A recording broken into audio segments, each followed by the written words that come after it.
The belief in witchcraft is embedded within many indigenous cultures in Africa. It is primitive, earthly, dangerous, and very powerful. It is a part of ancient Africa that has existed for centuries, surviving well into our modern era of artificial intelligence. In September 1998, after returning from a lecturing stint in the Liverpool in UK to South Africa and switching my mobile phone on, there was a tsunami of press inquiries, most containing the words decapitated bodies. I followed up with Secunda murder and robbery. My friend and erstwhile colleague, retired Brigadier Donnie Hall, is my guest to tell us the story of the grisly findings and how he captured the witch doctors. Hello, Donnie, and welcome once again to the podcast. Hello, Mickey and listeners. Donnie, on the 7th of September in 1998, a gruesome discovery was made by local children who went fishing in the marshes of the Volga Rivier at Sundra, near the town of Delmas. What did they find, and how did more discoveries unfold? Yeah, two heads were found on 7 September, and then on the 12th and 13th, two bodies were found.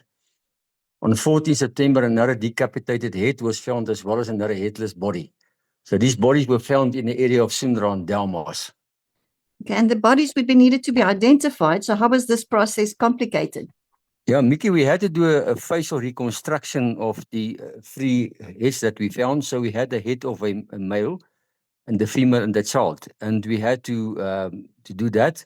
There was no DNA on record, so that was difficult. So we had to rely on that and then circulate the photos, but we were not able to identify the victims.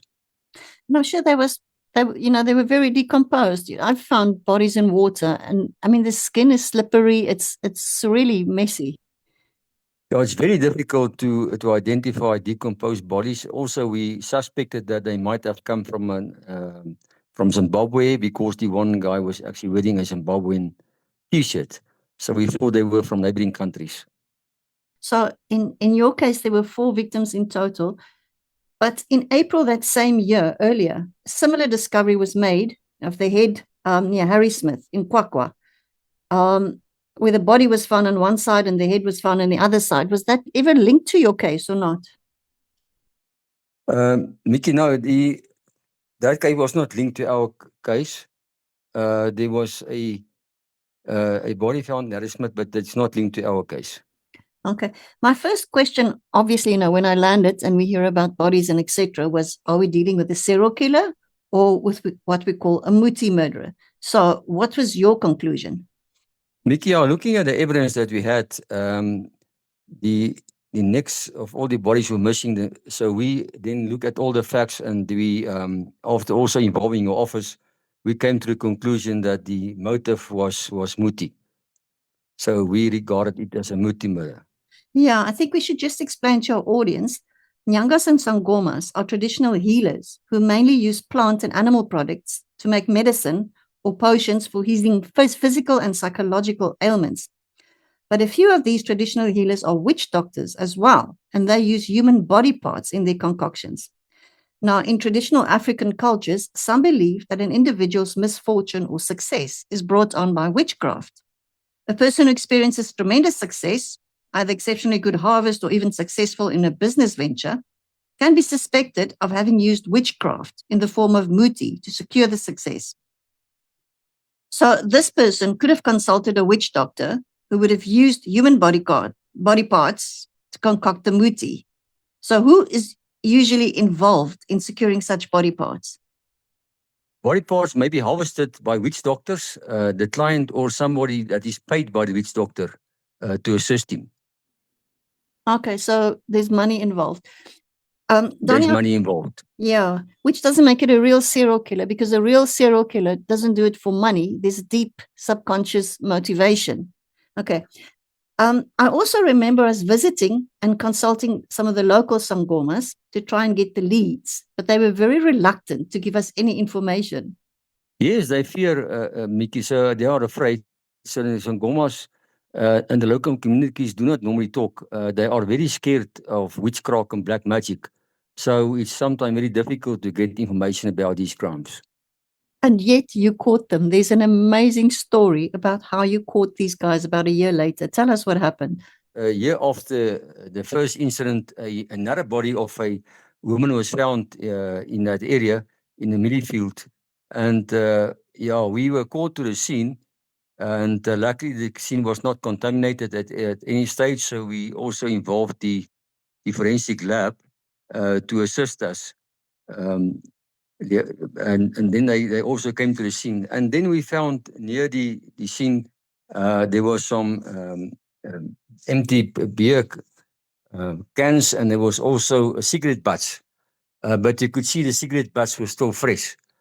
So we then collected that as evidence. And then we did a investigation in the area and then discovered there was a missing person reported. And we compared the fingerprints to hers. And then it was found to be her. So we then did some inquiries in the area, and we had information about two guys that were seen with her on the day that she was disappeared. And then we did some follow-up information, and we could not find them. And then, lo and behold, Mickey, sometimes we need luck. Two of the detectives in Sundra were driving towards Springs, a neighboring town, and as they walk next to the road, the suspects were seen by the police, and the police member actually said, yes, the two suspects that Captain Hall is looking for of murder and robbery. And they picked them up and brought them in to the police station, where we actually started to interrogate them. And they then said, yeah, they were with the victim that morning, but they denied ever being near the millie field or that they were involved in a murder per se. So we then took the DNA samples of both these suspects, and it was linked to the crime scene of our case. I also walked the path that they were walking alongside the road, and I picked up further empty cans, so we could be able to prove that they were actually walking from town to the millie field, where they then killed and decapitated the head. The head was never recovered. So yeah, sometimes we need luck, but by involving the local detectives to assist us to trace these people because they were well known in the area. It was then discovered after the arrest that one of them was actually been known as being a witch doctor. They pleaded not guilty, Mickey, but the evidence was overwhelming, and we convicted them, and they both got life imprisonment. We were unfortunately unable to link them to the first murders, but the murders apparently were the same. And thereafter the arrest, there was no further incidents of that sort in that community. So we believe that we were arresting the right guys that were also involved in the murder of the 4 other victims. You know, Donnie, they always say detective work is footwork. So in this case, you literally did the footwork through that millie field. Now, Muti killings is still rife in South Africa, and it involves deeply embedded belief systems shared by communities.